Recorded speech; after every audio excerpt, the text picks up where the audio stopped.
Cald, oare de ce? Stadionul, bine, ca să nu se aprindă nocturna. Stadionul 23 august. Da, să nu aprindă nocturna. Un meci care nu cred că s-a transmis. Ai noștri în galben complet, amical cu Norvegia. Pe primele minute ale rezumatului sunt anumite probleme pe imagini, dar eu sunt foarte mulțumit că am recuperat aceste imagini. De la un amical... Pare a fi România-Danemarca din 2003 pe nisip. Să știi că așa e.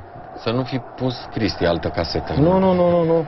Pentru că, îți spun, firma de echipament a norvegienilor este exact aceeași pe care o au danezii în 2003. Da? Aceleași culori, danezii au jucat la fel în tricouri de această culoare. Eu zic că e Regheca. Nu.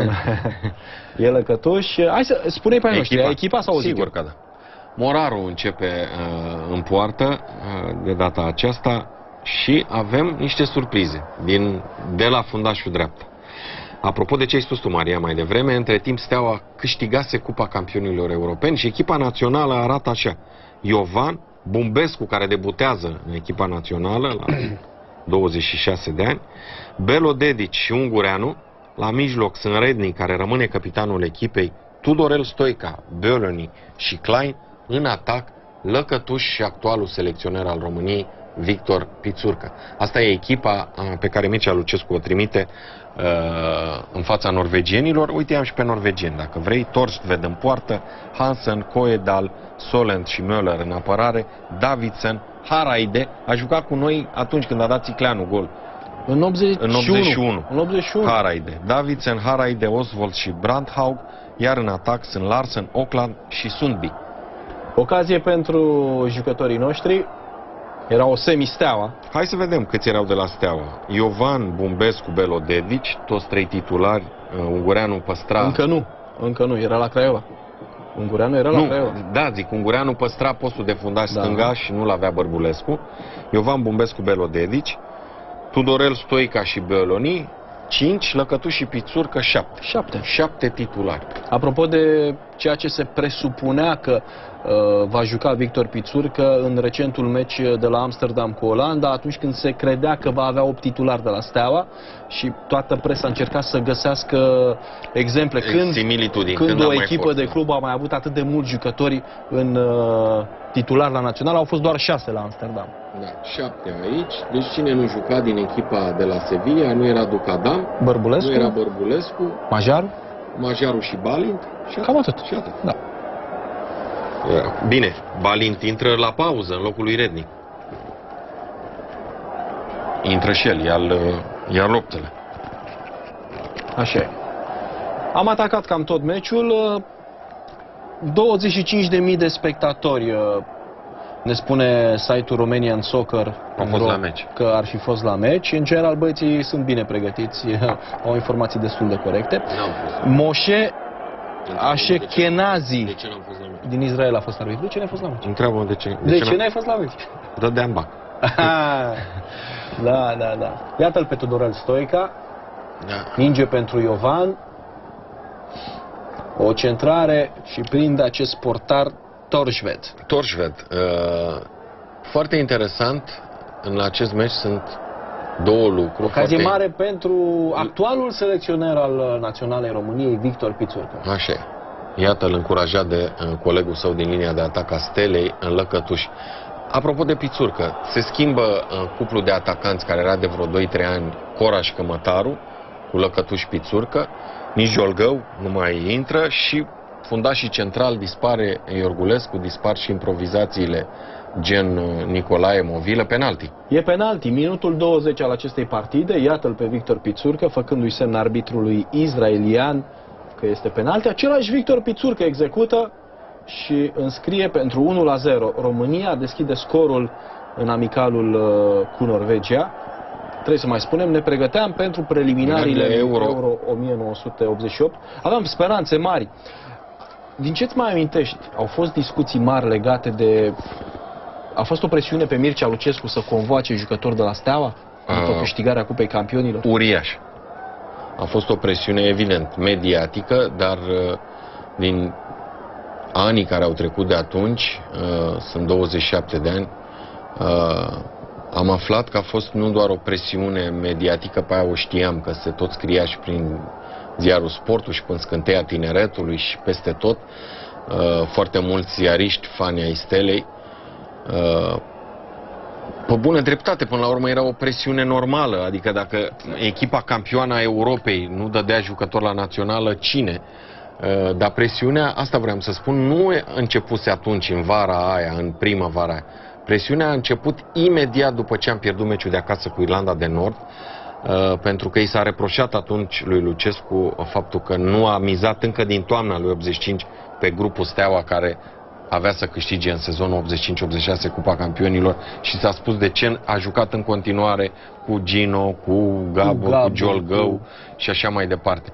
Pentru că era echipa care îl dusese la Euro 84 și pentru că era totuși greu de anticipat că Steaua va exploda atât de tare, încă din toamna lui 85.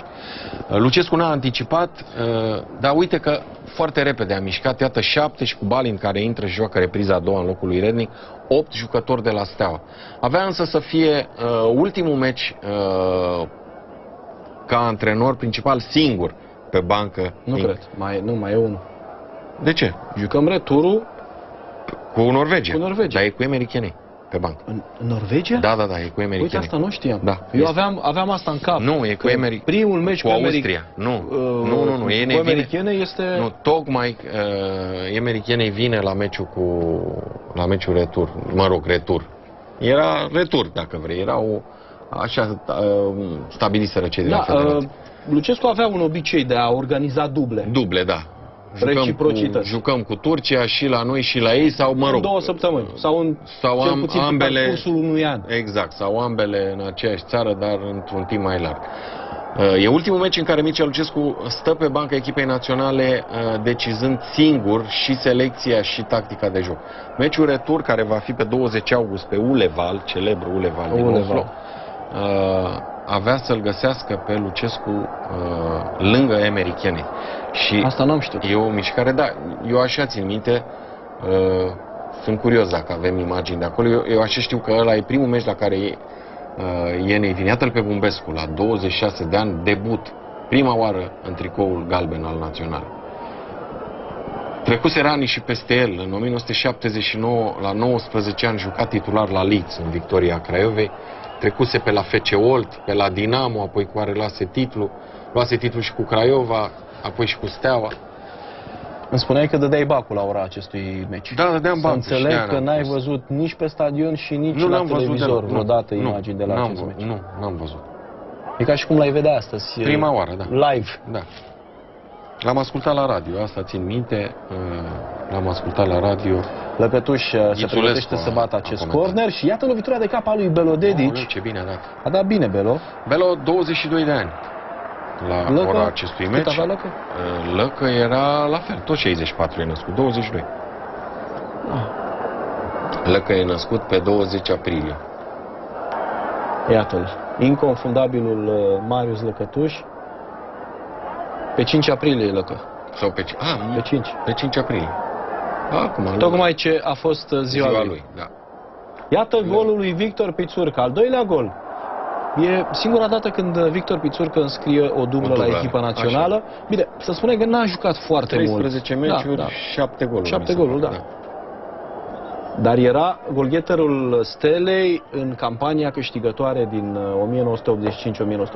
1985-1986, Steaua câștigătoare atunci a Cupei Campionilor Europeni, Liga Campionilor de astăzi. Și un mare atacant, asta trebuie să o spunem. Am avut o discuție cu un mare atacant. Cu un personaj mai tânăr, să spun așa, și în momentul în care îi spuneam despre meciurile din Cupa Campionilor Europeni, m-a întrebat candid ce competiție era asta și a trebuit să-i spun, egal Liga Campionilor de astăzi. Ba, era o competiție. Da, e fluierul de final al primei reprize, ne ducem către repriza a doua, Lăcătuș destins, România avea 2-0. Era campion european, era titular al României, titular în echipa națională. Era alături de... Și știa că e finalul de sezon, că vine vacanța după meciul ăsta. Vacanța, avea 7 coechipieri și aici, că el mai venise la național. Ia uite ce destinție aici. Hop! Asta era în ADN-ul lui aici. Bine, l-a cam luat cu fulgi individul. A intrat și Balint, iată-l pe Gabi Balint. Ți-am zis, intră în locul lui Rednic. Ce mă enervau gesturile astea Trebuia să te duci la arbitri, să-ți ceri scuze, să Da, de capul. multe ori să știi că arbitrii îți spuneau vino și cereți scuze ca să vadă lumea, știi, ca să nu-ți dea galben, era tot în favoarea ta. Tu vii și îți ceri scuze teatral, ca lumea din tribună să vadă cât de autoritari și cât de autoritar sunt eu, ca să nu-ți dau galben și să fie rău pentru tine. Hai să fie bine pentru toată lumea. Lumea să vadă cât de cu minte ești și de spășit și eu cât de autoritar. Iovan acolo, de netrecut, un zid. Hai să vorbim puțin despre calitatea norvegienilor și despre poziția lor în fotbalul european la acel moment.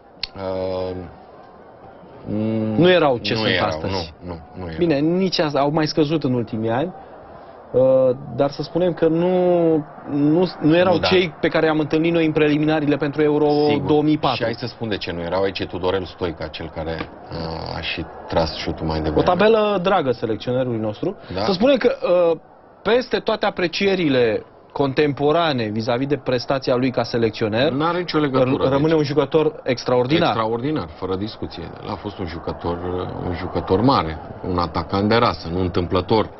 Uite, chiar mă gândeam la Amsterdam, ce bine ar fi prins să fie avut un Pițurcă în teren. Da, n-are. Adică acum pot să spun cu mâna pe inimă, nu există un jucător, un atacant astăzi, așa cum a fost Victor Pițurcă. Așa cum nu există un atacant de talia lui Camataru sau lui Dumitrache și așa mai departe. Victor Pițurcă venea însă și cu acest grup Steaua. Era impus nu doar de golurile lui multe și... Făceau parte dintr-un sistem. Dintr-un sistem, da. Adică dacă jucai cu Tudorel Stoica, cu Balint, cu Lăcătuș, trebuia să joci și cu Pițurcă, pentru că el era vârful de lance, la el se încheiau acțiunile. Uite, și se observă ceva în jocul nostru față de meciul cu RSS-ul, când a fost de la Steaua doar Loții Beloni și acum avem 7-8 oameni. E naționala jumătate sau 3 sferturi din Steaua vitezista? Acum?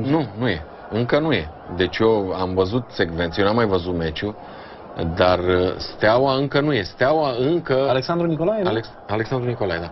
Între și el. Steaua nu era... sigur, a venise în blocul niște automatisme, faul la portar. Faul la portar se dă aici. Și Silviu Lung aplaudând întotdeauna arbitru care îi dădea dreptate. Bravo. Nu vrem să citim ce era pe buze, dar gestul este elocvent. Steaua încă nu. Încă Lucescu ținea echipa, indiferent de numele celor care o compuneau, în tactica și în rigorile piesei pe care o imagina el. Încă la acest moment... Păi uite-te, e un rezumat destul de amplu. Unde e viteza? Peste 20 ceva de minute din această partidă. Uite, deci aici este între jucătorii stelei. Deci Tudorel Stoica către Bölöni mai departe, Ungureanu, Klein, uite, se caută, uite. Deci se caută... Lăcătuș, care caută să-i dea... Steaua nu juca așa. Steaua a aruncat direct pe Lăcătuș, imediat combinație, Iovan Bărbulescu, să dădea drumul la minge, da. O să vedem asta în meciul cu Austria și mai ales primul meci din preliminarii și mai ales în repriza a doua a meciului cu Austria, probabil în episodul următor al replay, când la pauză, în acel meci, amândoi erau antrenori principali, și Ienei și Lucescu, la pauză se întâmplă un lucru foarte interesant și lucru Îl spui atunci. Îl spun atunci, da. La pauza meciului intervine un personaj important din societatea românească și, intrând în vestiar, schimbă niște lucruri. Da, să nu anticipăm. Aveau și norvegienii, legau ceva. Că rămăsesem la norvegieni. Știi ce? Nu aveau numele, ei au mai avut niște nume importante în acești ani. Atunci nu le aveau. Solskjaer, de pildă, nu exista. Torean de Flo, care a făcut Iversen, Torean de Flo la Chelsea, Solskjaer la Manchester United, câștigător de Cupa Campionilor, titulari în echipele astea.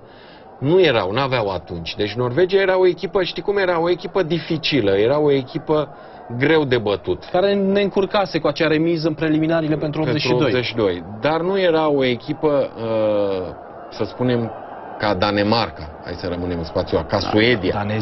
Danezii erau o echipă în 86, păi da, fac un mondial formidabil și atunci după Euro 84. Euro 84, sigur, nu joacă semifinale și la pierd Euro la penal. 88, nu se duc la Euro 88 danezii, parcă nu. Parcă nu, sau parcă da? Sau parcă da. Eu zic că da. Pițurcă ratează hat-trick-ul. Acum, să spunem și pe astea. Era și asta o caracteristică a Da. lui Pițurcă. Mai rata. Mai rata. Deci era... E, uite aici e ratare. Asta e ratare mare. Și eu care vreau să spun că a apărat-o Silvic. A apărat-o Silvică, dacă vrei tu. Da. Uite, mergeau pasele. Pasele mergeau. Acolo e Mateuț. Da, intrase și Mateo. Mateuț este cel cu numărul 14. Știi ce e interesant aici? Faptul că nu este, cine nu-i? Hai că nu e Cora și am înțeles, dar nu e Hagi. Nu e Hagi, da. Cred că nu, sigur e vorba de o E accidentare. accidentare ceva, da. Nu, e vorba de o accidentare. Pentru că la următorul meci cu Norvegia de Da. peste câteva săptămâni, Hagi este titular. Sau dă de examene, nu? Nu dădea, pe 83 a luat la facultate, atunci Da? a fost sigur. Nu cred că pierdea un meci al echipei naționale pentru vreo restanță la economie. Uite, ăsta e un moment în care se dă penalti pentru Eu zic că e norvegieni. penalti, părerea mea. Minutul 65, Tom Sundby. Sundby. Se pregătește să execute. Ce mai fi protestat Silvică? Ia uite, nervos, aruncă mingea. Uite, către dăm arbitru. portar, da. Ia uite, și dă galben. Da. Da, Ce-o fi avut? că n-a fost penalti, asta e ideea, că n-a fost penalti. Mie mi s-a părut că a fost. Uite că aplaudă și aici când nu este de acord cu el. Bine, iartă-mă, zice, iartă-mă. Foarte nervos Silvică în anul ăla. Știi ce se întâmplă? Este anul în care ia și cartonaj roșu la Galatasaray cu Universitatea Craiova. Ăla e anul, în toamna nu? lui 86, da. Foarte nervos, iar Și el, era blajin așa, nu Da, era dar, genul care să sară. dar la- rămâne Craiova pe umerii lui. El rămâne practic stâlpul Universității Craiova din 86 încolo. Ștefănescu nu mai e, Tirihoi nu mai e, Balaj nu mai e. Da, e 2-1, minutul 65. Nu era specialitatea lui, am spus-o, lovitura Apărase de însă, pedeapsă. apărase cu RSS-ul. Da, dăm înapoi banda să vedem cum a bătut acolo Nu. Demianenko, foarte ușor, foarte slab bătut. Dacă tu își bate un nou corner pentru Naționala României, trage Iovan. A rașchetat balonul.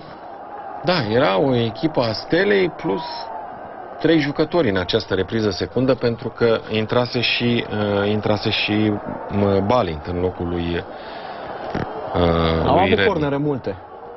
Păi știi cine nu era de la Steaua? Portarul nu era, pentru că Lung intrase în repriza a doua. Ocazie mare. Lung, Ungureanu Bărbulescu? și Klein. 3 mai erau. Care Lung, nu erau de Ungureanu, la care nu Steaua. erau de la Steaua. Lung, Ungureanu și Klein. În aceste momente. Și Și Mateuț. Mateuț intră în locul lui Tudorel Stoica, dar până să se facă până. această schimbare au fost 8 de la Steaua. Iată pe fază teren. importantă acum cu Victor Pițurcă. Uite ce- Întoarce ce inteligent. Vine Mateuț, care este blocat de acest portar, cum îl cheamă? Am mai zis. Torsvet. Balin cerea disperat mingea în mijlocul careului. Klein a preferat și a fost blocat.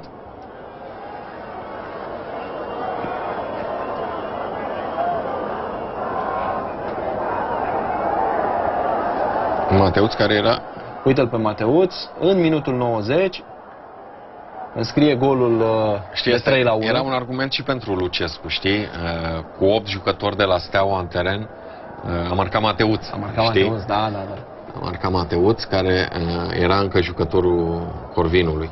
Da, și o să mergem Îmbrățișat, iată, de Klein. la ultimul punct de pe desfășurător, Cristi.